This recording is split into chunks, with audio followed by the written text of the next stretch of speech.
You know when you're 13, yeah? Yeah. What even makes you want to steal your mum's pills to try to get high on pills? Because you said you was already smoking weed, right? And I'm thinking, if you're young and you're already smoking weed, isn't that enough for you? Isn't that enough for you? Bro, At that age? it was all about escapism. Because, as I said, I was a carer for my mum from a young age. Yeah. My dad was always working because, God bless my dad, he dealt with it for 16 years with my mum. He was the housewife, he was the worker, he was the bread earner. And it started getting to the point where... It took his toll on him. Taking a toll on him. Yeah. And he was drinking heavy, he was doing cocaine. And eventually they broke up, and he's got a new wife now and he's happy. So that kind of ended in a good way. But yeah, with the pills, bro, I found weed and I was like, this is beautiful. I'm laying back on my bed, I'm fucking zooted out of my mind, I'm seeing stars, I'm doing all this shit. But then I look at my mom's pain meds and I see how she reacts to them. And I'm like, she looks bare fucked up right now. So what if I take them? How would I feel? And it was an experimental thing. I hear that. So I started looking up like pregabalin, and I'm like, okay, it's a painkiller, and I've heard painkillers can get you high. So I start taking them, but I'm 13, so I don't know how much I'm taking. She's taking the strongest medication, the strongest pregabalin that you can get prescribed in the UK, which is 300 mg. Fucking hell. So I was taking 5 pills of that. I was taking 5 pills of tramadol, 50 mg, and smoking zoots. I was just getting fucked up. You said fucked up. And this is during school. This is during school times. Jesus. So I'm turning up to school, fucking withdrawing from fucking pills, and just one, like, that's why I fucked up my school.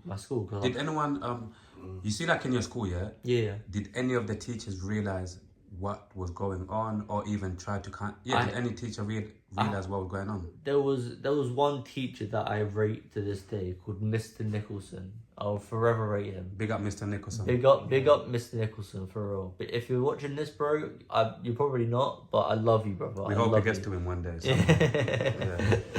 But he always supported me. He always asked me every single day, how you doing, Charlie? What's going on? How's home life? Because he knew about my home life, and he could tell something was going on with me. He could tell that I wasn't in the right mindset. He could tell I wasn't there. I wasn't there to learn. I was just there because I had to be there, type thing. So he was very supportive, and that's why I passed media, because he was like my mentor in a type of way. And he managed to persuade whatever, talk to my form tutor, and I ended up getting counselling at school, which, to be fair, at the time it really did help, just having someone to talk to, because obviously I'm caring for my mum. She's fucked up every night because she's taking her meds, and she just, like, bro, it made her a zombie. You couldn't talk to her. Yeah, because they all have. You're taking a mixture. That's what I'm saying. And she wasn't taking them like the doctors were prescribing them. She would take them all at once at night, just so she wouldn't feel pain and she could fall asleep. Yeah. She wasn't doing it like, I'll take one in the morning, one at night. She just took all of it at once, and it zombified her. And I was so used to this.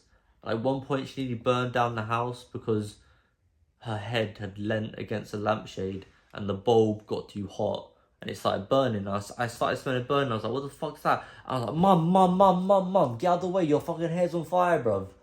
Was she sleeping? Was she out? She was out. She had no idea what the fuck was going on. Okay, yeah. I was the same. 10 years old, I had already memorised how many pills and what pills to give my mum, because she was so out of it, she couldn't do it herself. She kept falling asleep, and I knew she had to take her pills. So I'm up at 12 o'clock at night on a school day, 13, 14, 12, 11, sorting her pills out, waking her up like, Mum, you gotta take this, you gotta take this, you gotta take this. And it's weird, I'm a 10-year-old and I've memorised my mum's fucking drug schedule. Yeah, basically your mum's medication routine, and Yeah, obviously the yeah. amount you need to give her every day. Yeah, it's like what you're saying, like you're helping your uncle out Yeah. with meds, and like that's what I was doing with my mum. And it got to the point where I was literally doing it for her. But this kind of comes back into the other story. Yeah. It got to the point where her liver couldn't take it because she was doing it wrong. She wasn't doing it as the doctor prescribed. She was taking all this shit all at once. Like you said, at night time. At night time. Rather than taking bit by bit during the day. There you go. There you go. Yeah. And her liver failed. And like I'm in my bedroom. I hear my sister scream. I run upstairs. My mum's coughing up blood. She's seizuring. She's like shaking. And at that point, I got to be the big bro because my brother's scared. He's crying. My younger brother, my younger sister, she's crying. I got to be big bro. I got to stay I got to stay strong. I'm on the phone to the ambulance, just like, yeah, I think my mum's overdosing. You got to get here fast, type thing. And it just shit like that just made my heart cold. And it's that's why these days I find it hard to feel things because I'm like, bro, I've been through so much with like different types of things, like with the stabbing and my mum, and then there's other stories of my dad, like he got addicted to cocaine for a bit, and he was a really heavy drinker. Like 20, I'd wake up in the morning, there's 20 cans in the kitchen that he's drank overnight.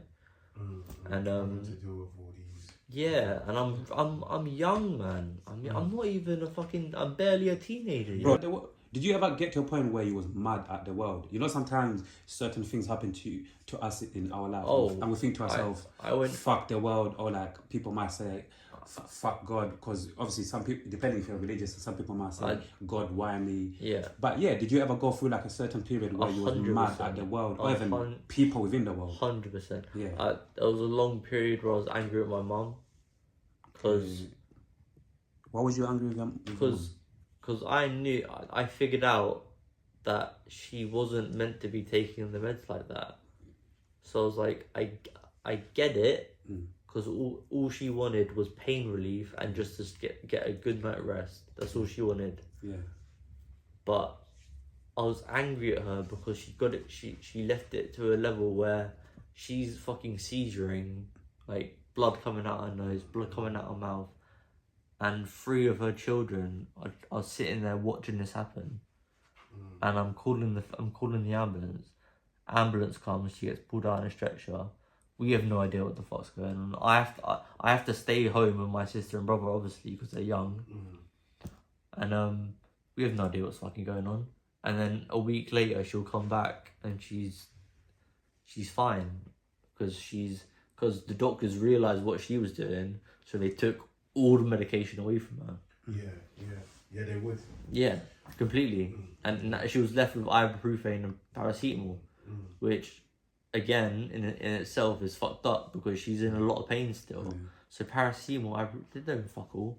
Yeah, they're just average. You take paracetamol for a headache, fam. Yeah, You're not taking a paracetamol for a disc lodged in your vertebrae. You know what I'm saying? Yeah. So. Yeah.